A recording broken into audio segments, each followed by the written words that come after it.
It's a Saturday afternoon and I'm up here at the shop taking care of a few things. And one of those things is tending to our 3D printers here. We're printing these angle deformation blocks for our squeeze box activity. And one of the printers has just run out of filament, sent me a message on my watch because the future can be kind of cool sometimes. And I want to show you how we change the roll of filament on this.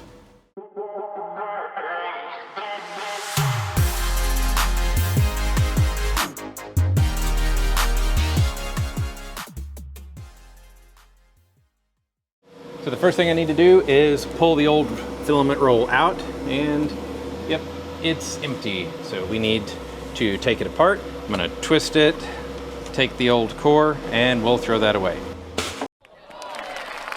Nice shot! Now we go down here and we find that this is PLA Basic Mistletoe Green. And I'm gonna go ahead, whip out my Milwaukee 2-in-1 knife, and cut this open. Make a little bit of space for ourselves here and cut the package open. Okay, the tricky thing on these rolls, there's a notch here that we need to align so that it doesn't rotate. Put the top half on.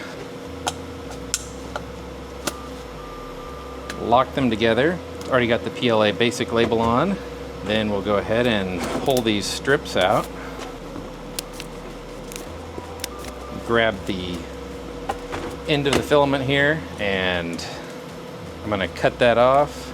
We'll take our new roll, make sure everything's nice and locked, and we'll put it back in the printer. Okay, so now we've got our new roll. We're going to put it back in the AMS. Make sure it can roll. Feed it in. And now we just need to tell the printer on screen that we have solved its problem and let it do its thing.